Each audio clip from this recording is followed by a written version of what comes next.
Good morning, everybody, and welcome to the Player Engaged podcast. Greg here. Today, we're joined by Olli Mandala. He is the director at the Game Development World Championship. He's the founder and CEO of Ace Lagoon, and he's also had other roles as biz dev and co-founder in the gaming industry. And I'm really excited about today's episode because I think when you start hearing more what they do at the Game Development World Championship, you'll get a better understanding of that and how he gets to play all these different games. But before we even jump into it, Olli, thank you so much for joining me today. Is there anything you'd like to say to introduce yourself? Thank you for having me, Greg. And hello to everybody. And I think we are good to jump into the questions. That was already a pretty all-encompassing intro, I think. Yeah, so our audience can kind of get an understanding. Olli and I met at GDC this year. He helped some of our colleagues at our community clubhouse, which you'll hear more about in the next few weeks. But I was introduced to Olli and his position and what they do at the Game Development World Championship. And I think, and I'm going to hand it over to you here, Olli, to kind of explain what you do at at the GDWC is what I'll call it because it's a little easier. But I'll let you explain what they do and let people understand why it's so cool. Yeah, absolutely. So GDWC is a global open competition for game developers, meaning basically anybody anywhere can participate and submit a game that they have either developed and released within like a narrow window before the competition or that they are working on right now. And just to make this clear to everybody, we are not a game jam, so you don't have to make the game for us. You can just submit the game that you're working on anyway. And that's basically it. We kind of do like an Oscar thing here, where we collect all the games, then we bring in industry people to pick the winners, the best games in multiple different categories, and that's kind of the gist of the whole thing. So not a game jam, but any indie game who's making or developer that's making a game can join the GDWC and try to win an award in specific categories. What are the typical types of prizes that they're shooting for? The prices vary a lot. We've in the past years we used to bring in the representatives from the development teams to visit us in Finland and to meet people from the Finnish games industry and just to like have a bit of fun and so on. And that was like one of the main prizes we used to do ourselves. Then we've had lots of great sponsors and partners throughout the years who have provided lots of their services, like special services to help the developers forward. We've had a cash prizes even in the past, and also software licenses, of course, for different tools. Like Houdini has been a great sponsor over the years, multiple times, and we've given out a lot of Houdini licenses.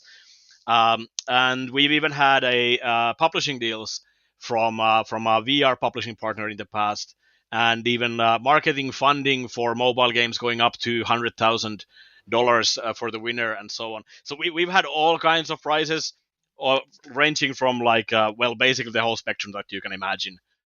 Yeah, that's awesome. So I mean, in my mind, and you can correct me, but if you have an indie game that's in a decent state, close to launch or playable, I guess, right? There's no negative except maybe time and effort, because obviously time and effort is something that studios have, but there's no reason that you shouldn't look into things like this, right? Because there's prizes, there's visibility, right? It's a way to get noticed. Am I wrong in my thinking here? No, you're absolutely correct. Like especially we understand that the developers have a lot on their plate and limited amount of time to do things. So we try to make the participation as easy as possible, depending a bit on the season that we have, and thus our categories change a bit for each season. Mm-hmm. So sometimes there might be a bit more work if you want to participate into everything, and sometimes there's less categories and less work to thus to participate. And also, like if you just want to participate on the default categories that we have or do ourselves, then it's really quick and easy usually.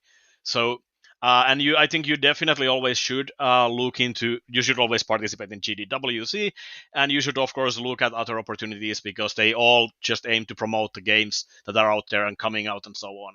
And I mean, that is one of the biggest challenges most developers face, is to get found and get seen by people.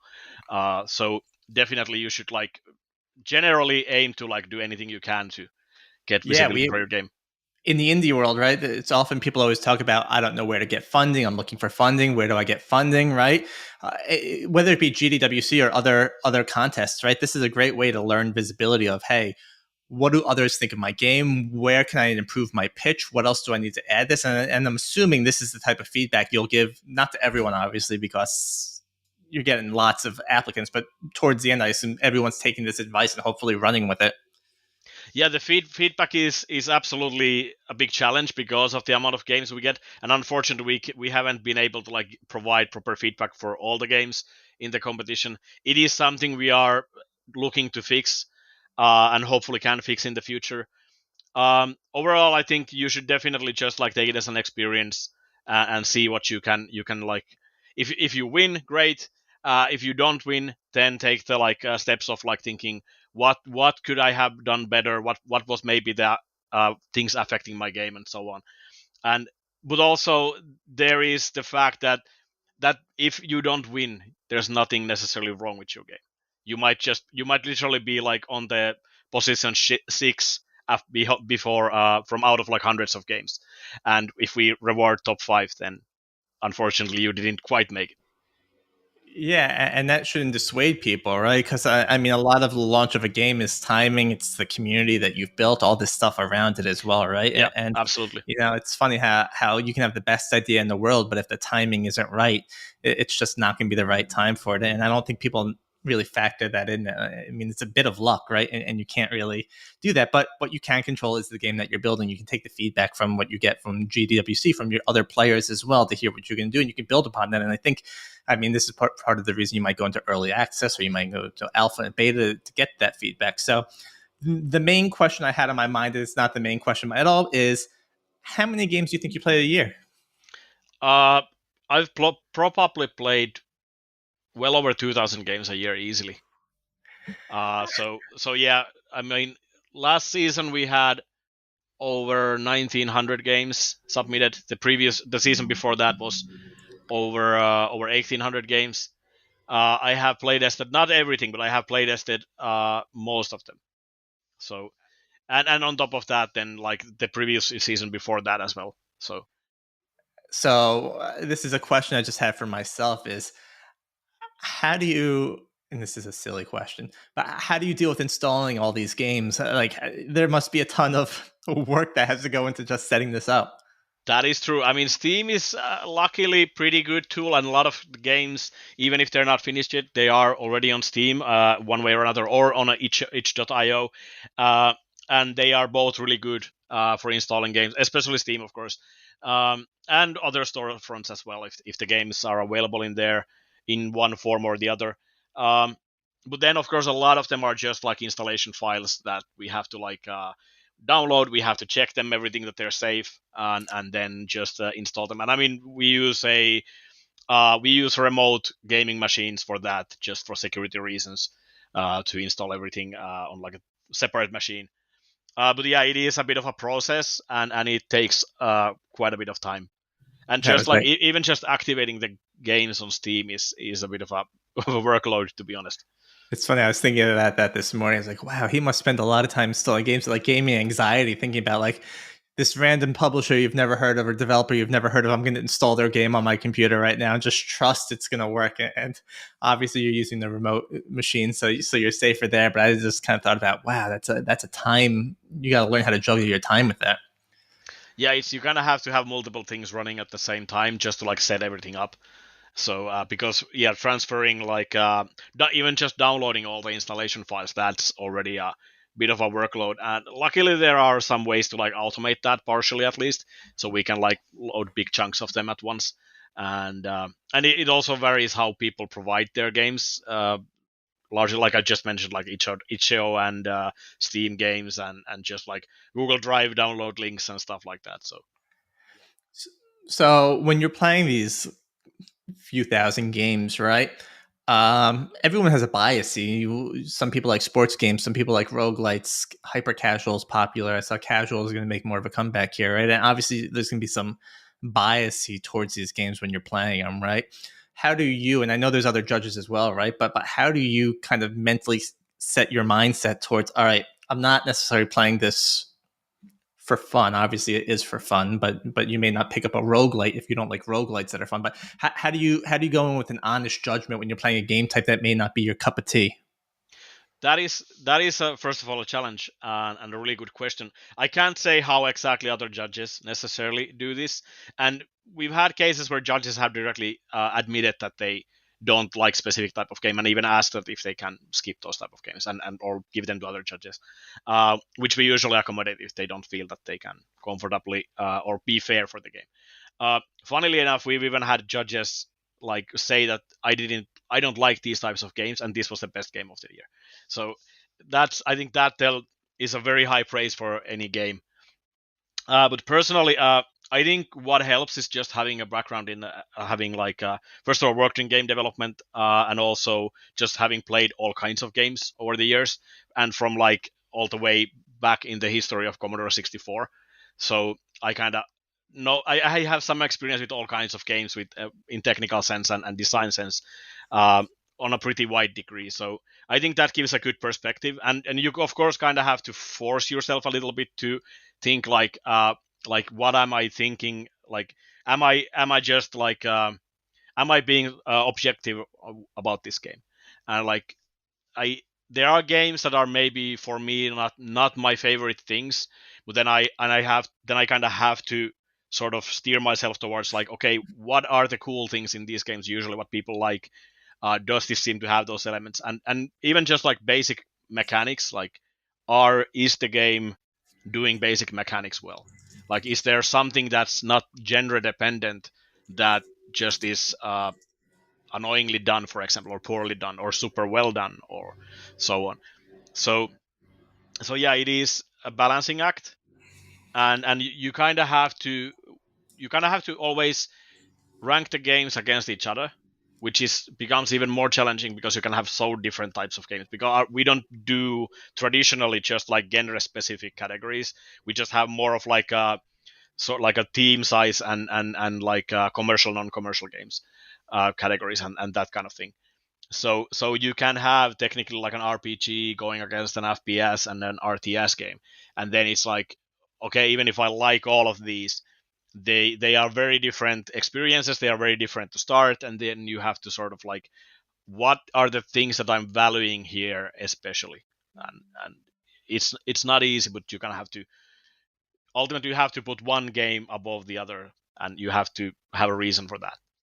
Yeah, it's kind of crazy how it's like you just said an RPG versus an FPS, right? Like it's not normally. I'm not gonna say it's not fair because a great RPG and a great FPS are both going to be great games. It's just interesting how you're going to mix the two genres, and I get it. It's awesome. I love it. You're looking for the best of the best, and it's a fascinating topic. And I think I don't know why I liken it to this kind of thing, but when you go to the eye doctor, they change your lenses. They're like, "What's better, one or two?" And then they go, "All right, two or three, two or three." I'm just like, wow, when you're playing this many games, they must bleed and blend into each other. And one of the things I'm terrible at and trying to get better at is staying organized, keeping your notes and all this stuff. Well, what's your preferred method of staying organized? How do you stay on top and make sure you know that, hey, this game I played first happened to be the best game, even though 685 games later, I still have that one. There is like first of all like we used to do just Google Sheets heavily and with ranking systems there. Now we have our own ranking tools as a part of our platform that we use, and but that is something where you kind of have to just revisit the games and you have to relook at because even the fact is like you of course it takes a long time to review. Even if we're doing like preliminary reviews, it takes time to go through all the games. So you kind of have to revisit them, especially the and top list of like why are these games like these games got here yesterday or like these games got here last week. This week you just might be on like a different mindset, and that way your ranking might be changed like off. There's clear offset. So you kind of have to revisit them regularly and just like rethink like is this actually better than that, is this or should this actually be higher, should this actually be lower. But when you go through the games like multiple times checking, not necessarily playtesting every time, but like just reviewing trailers, screenshots, description, and just like you have some idea in your head like what it feels like to play. You kind of start seeing relatively quickly, at least like let's say we have like an indie category with 800 games. You start seeing like, okay, these certain games keep creeping up again and again to the top. Maybe not to the top 5, maybe not even to the top 10, but easily to like top 30, top 50. And then you sort of mull over that again and again, and you start finding like, okay, what is the differences start become narrower of like or like, why is this better than this, and so on. And again, the factors may move about a little bit as you go through that, but they're really, you can't really directly just like trust that the game that I put as number one like week ago would still be number one this week, even if I currently don't instantly put anything ahead of it. So with the ranking stuff, right? Are you communicating with the other judges, or is it a private type of thing where you're not allowed to share information until the end? that varies a little bit. We have had we've done like especially like preview judging, where the judges just give their own rankings, and they have different sets of games, and then we sort of like put those numbers together. But then we've also like with our own internal team, we've gone through the games and just like discussed together, especially when it's come time, because like when the final juries review the games, they don't review all the games. We can't dump 800 games to a visiting judge, so they get a short list of games. So then it becomes like, okay, we now have a ranking of roughly 800 games, which let's say there's like top 100, top 150 is like the interesting part, and we already have like a top 30 that we need to provide judges. Then we usually go through like, okay, is this really the best top 30 there is? And we review it again multiple times of like, and there usually is some switching around at the very top at that point still. But it is we kind of have to be confident in that in the short list that we provide to the final judges. And just to sort of continue to that on that a little bit, we don't prevent the final jury members from discussing. We used to actually have we sort of shifted around the format a little bit. We used to have smaller juries in the past for the final juries, but they used to have like a meeting where they discuss together what is the actual top listing. But we've gone more towards bringing in more judges and allowing them to sort of, because working out schedules for all the guest judges, especially with judges from different continents and so on, can become really challenging for the meetings. So we've kind of moved towards just like a ranking system where everybody ranks the games the way they see best on their own. But again, some of them are from the same company, so they discuss. When you're in your role, does gaming become less fun because of how much work you're putting into it?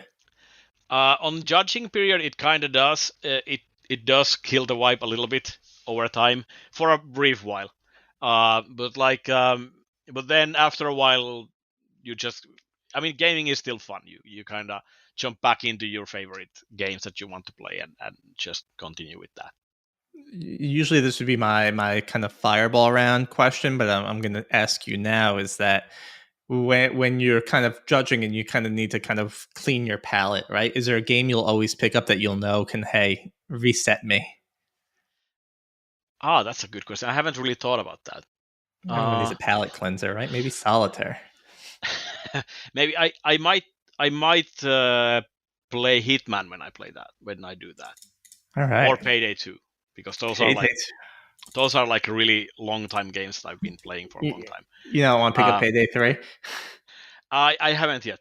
I heard I don't know if they've changed this, but the original progression system that they had, I don't like that type of progression system personally, so I just didn't pick it up. Yeah, it was an interesting start to that game.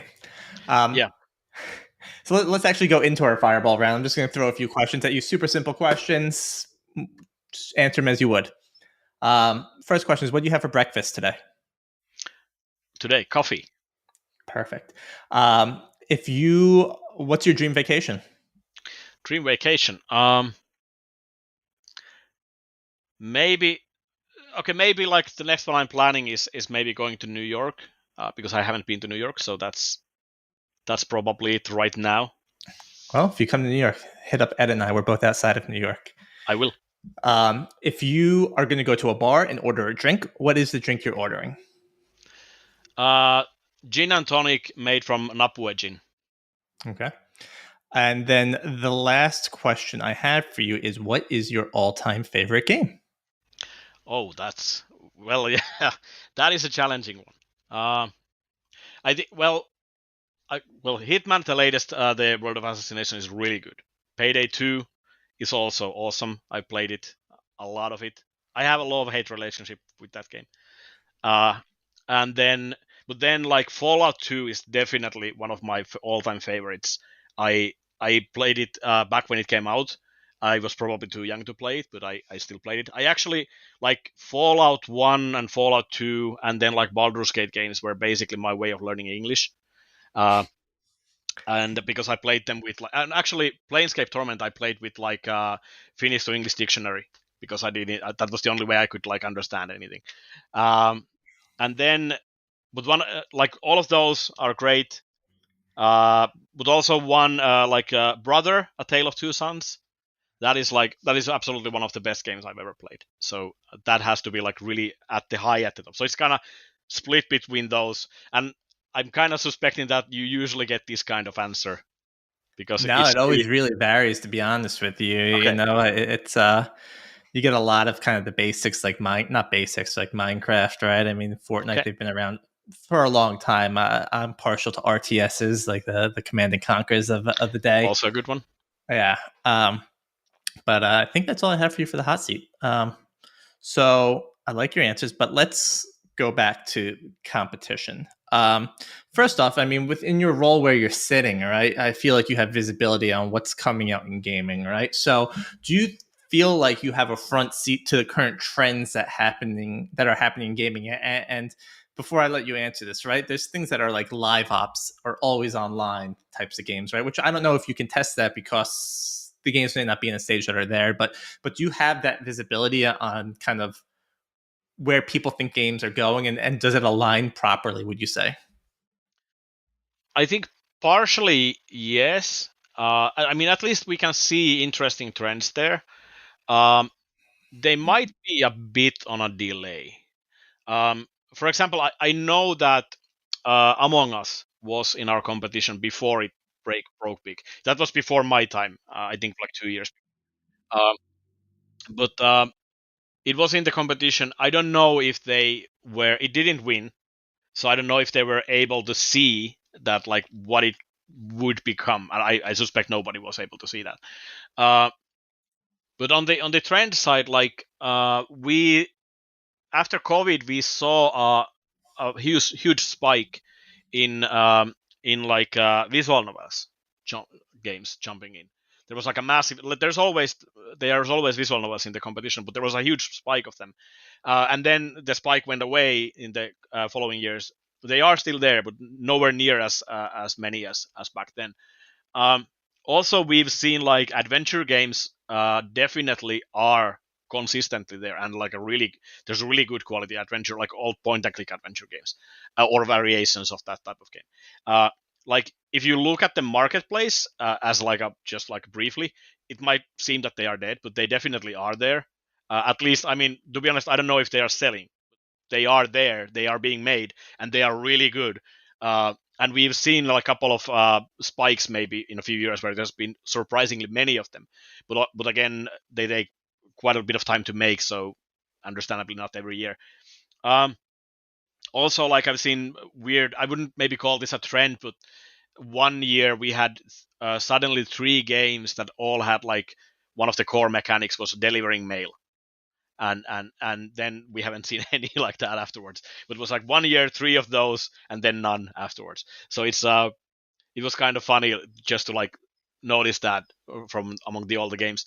Um, but yeah, it's hard to say if we really like. We don't necessarily even look at that, but it would be interesting to look at like what the trends overall are and how they match to market trends. in general.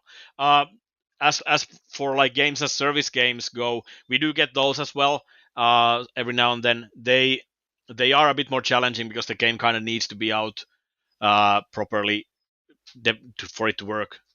Well, I mean, depends a bit on how it's set up, but usually. Yeah, it's for example, I didn't see that was big hit last fall, the Lethal Company is it called? Yeah, it has a really interesting visuals, like almost like PlayStation 1 era kind of thing, but it's still a bit of its own style. I'll have to check it out. But that's an interesting thing is like, and I'm guessing the answer is no based on what you said, but you're not selling any of these trends or analytics. Not selling, I'm sorry, if selling comes to mind, but like creating white papers like, hey, this year we had 85 action games and 10% of them were hypercat. I don't know. Like you don't do any sort of trends or white papers with it or with analytics with this type of stuff, huh?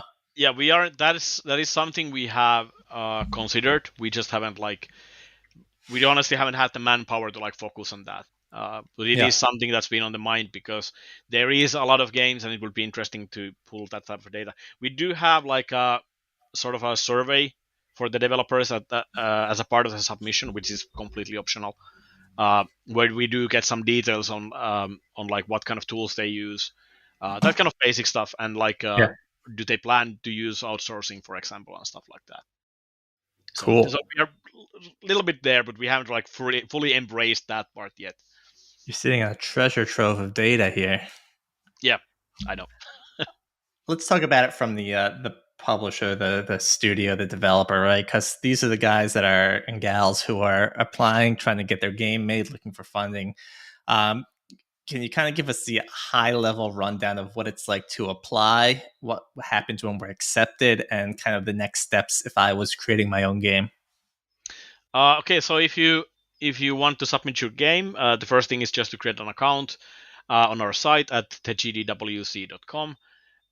Then you need to add your team, which can be your company. It can be, if you're a publisher, it can be your publishing company.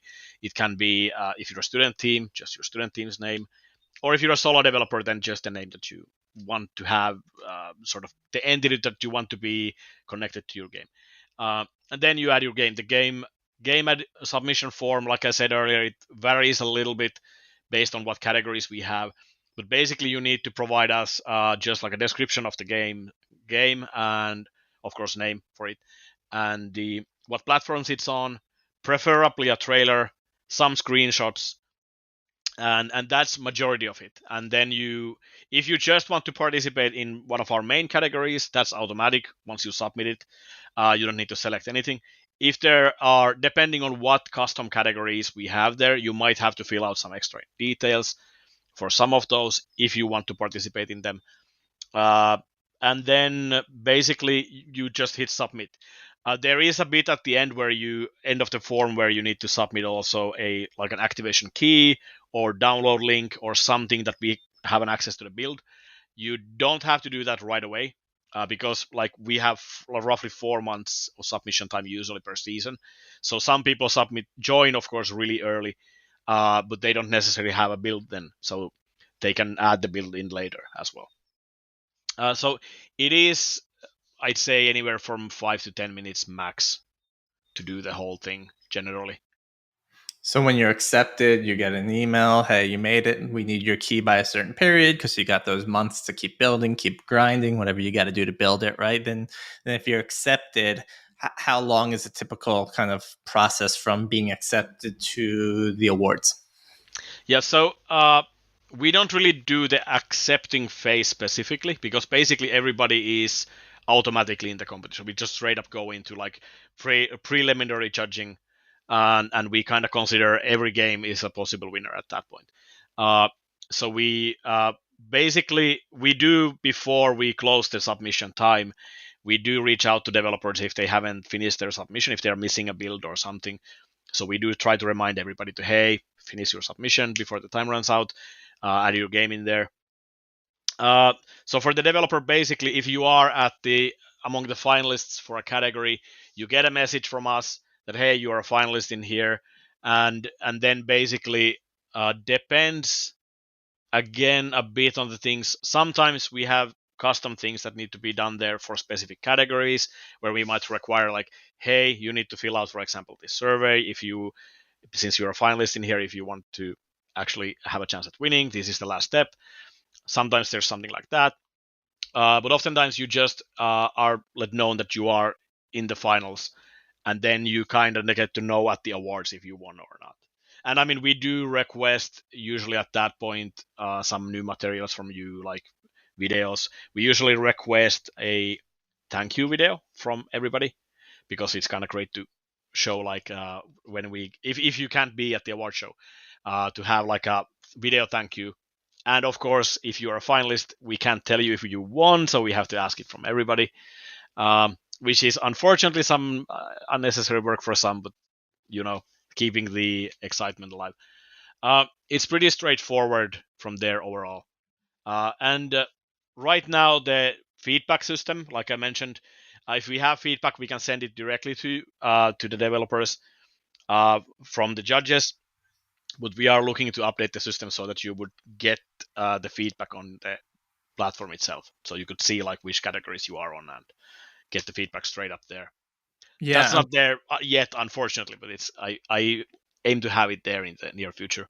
Yeah, I'm curious if, and maybe this is going to go into my next question, but when it comes to feedback, is there often a type of feedback that you're giving the most? Like, hey, you're trying this too much, or this isn't clear, or is that? And maybe this rolls into this question, or what are some of the common mistakes that you see time and time again? When you're building a game, you're like, this is my baby, I'm going to build the best game in the world. And some people are kind of blind to feedback, but are you seeing common mistakes that these companies or publishers or studio, I keep saying publishers, but developers make when they're building these games?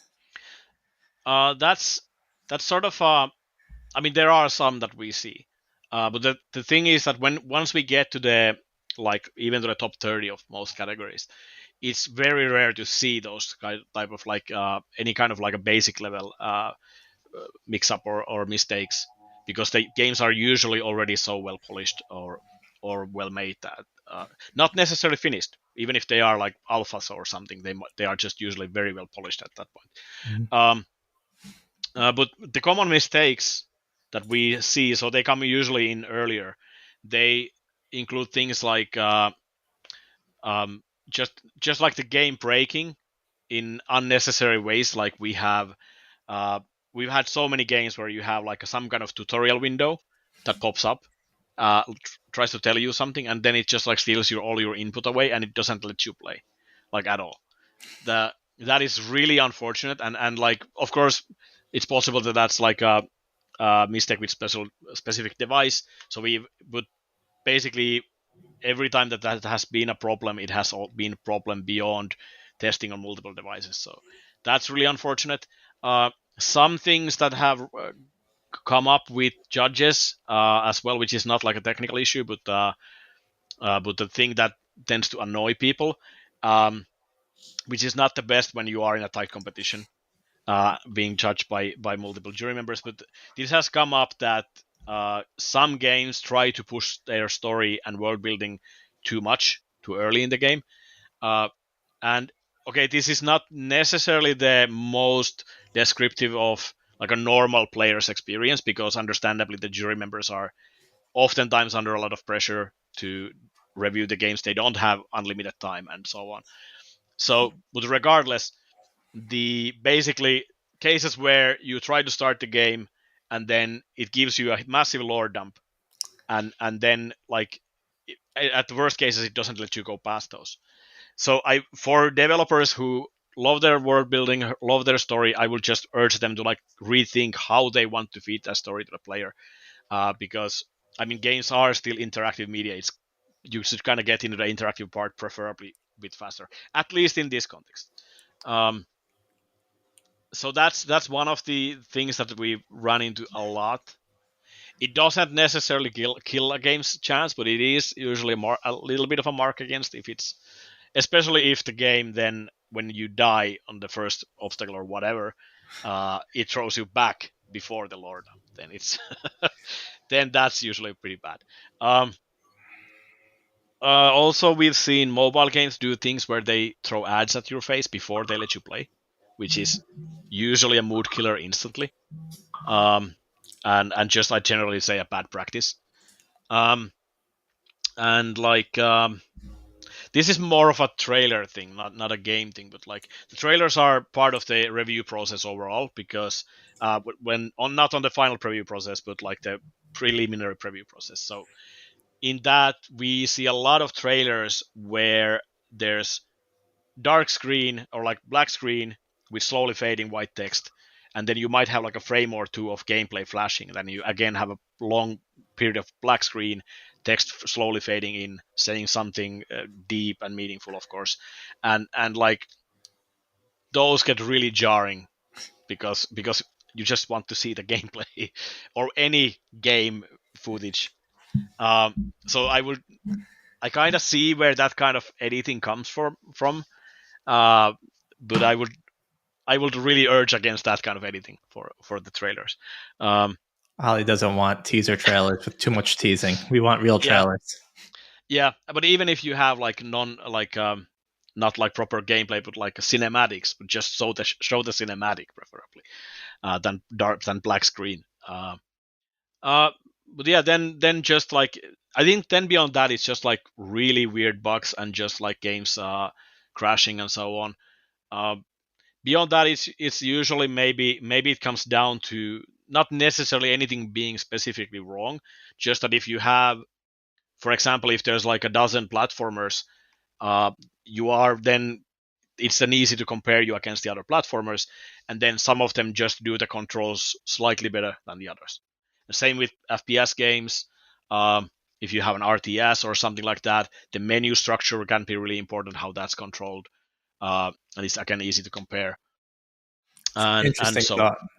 I love all this stuff, right? I mean, gameplay bugs, right? That's fine. That's feedback. There's a bug in your game, but some of the other things you mentioned, like world building, is such a fine line, because there's so many great games out there that have good world building. But again, maybe if you're a big AAA publisher with a little bit of oomph behind you, you can spend a little more time world building, because people will know what you're getting into, right? Whereas if you're starting this new game from this indie publisher and you're spending 15, 20 minutes watching this trailer or this cinematic, and it's just like, come on, I just want to play the game, right? Like, it's interesting to kind of hear those two different points, because I don't think they're at all related. One is more, again, there's a bug. It's fine. We can fix the bug. The other is like a design choice of, hey, we're going to make this unskippable intro, and you're going to sit here for 20 minutes and learn about the whole realm. And it's just like, right, when you're judging that many games, how much time do you have to, like, I imagine if you die 2 or 3 times and you have to rewatch this whole thing, you're just like, screw it. I can't do this. yeah, that is like that is a really like I don't want to say common issue, because it's not super common, but whenever it happens, it's really annoying, because the game beyond that it might be really good, and usually like then it's not a killer issue, but it is a mark against it, because then again, if you have similar games where which both are doing really good job at what they're doing, but then the other just like prevents you from playing because it desperately wants to tell you things, make you read things or listen to things, which is fine within moderation. But then again, what if the other game just lets you have a better experience right from the start? It usually goes a bit higher.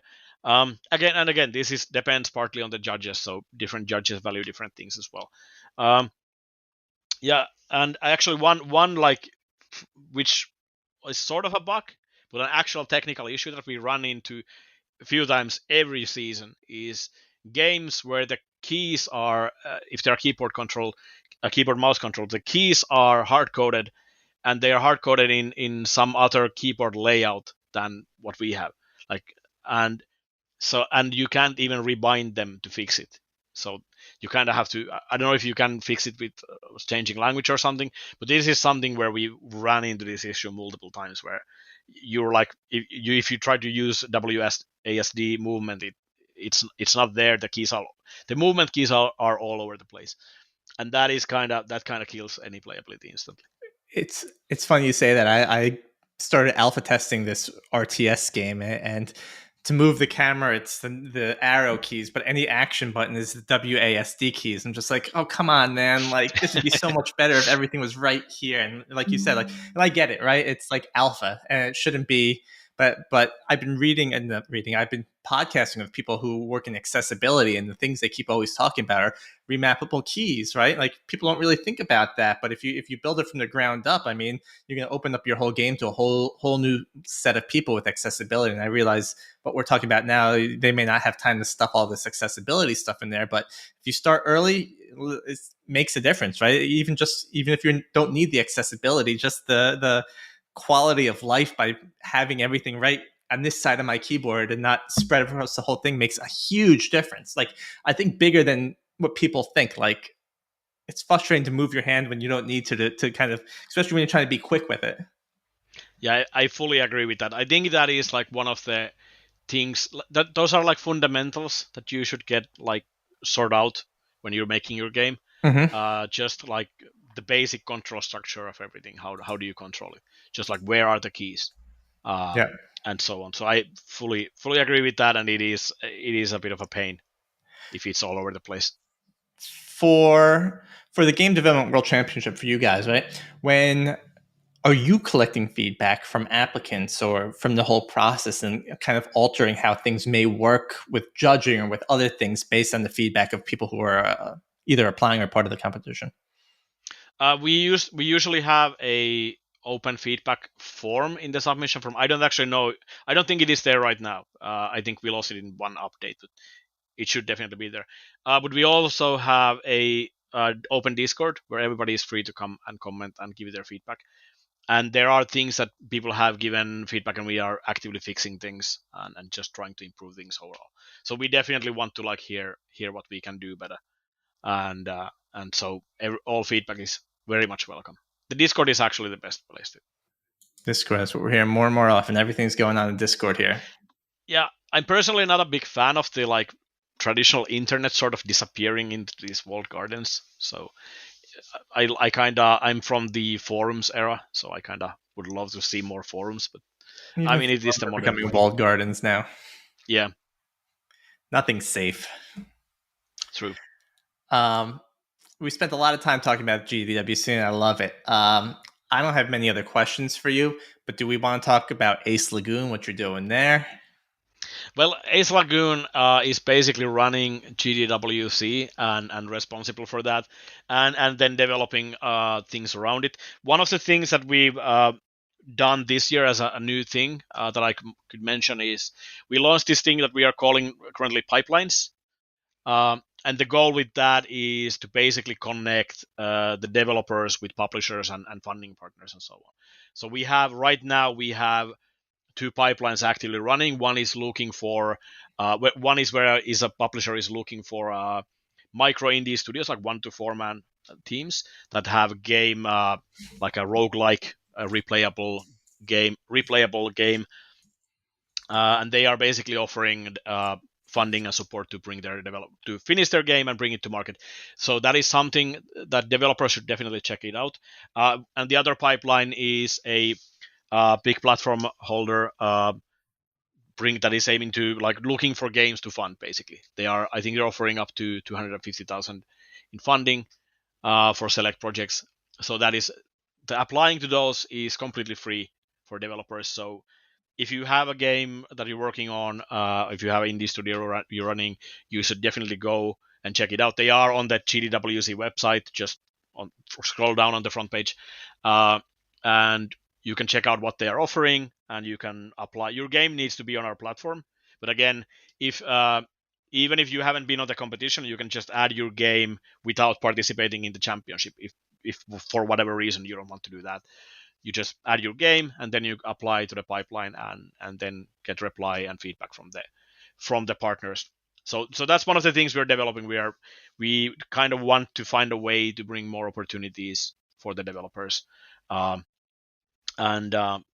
so on. That's some of the things that Ace Lagoon is doing next to running the competition. Super cool. So for anyone listening that's building a studio, trying to kind of get a game built, check out the GDWC website at the bottom. Check out Pipelines. No reason not to put your game on there. More people read about it, hear about it. It's a way to spread the reach of who knows about the game, and maybe you'll even find some funding or some help along the ways there. Olli, this was an awesome conversation. I really loved it. I have one last question for you because I truly think if I looked at a young Greg my dream would have been playing every single game that can come out. And it seems like you're along that path. But my question to you is, when you were young, when you were in grade school growing up, what did you want to do when you grew up? That's a good question as well. I maybe wanted to do something with within the cinema space, just like work in movies or something. I was much more of a movie buff than a gamer.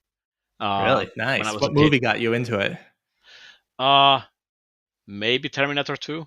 Nice. Best sequel of all time. Yeah. Cool.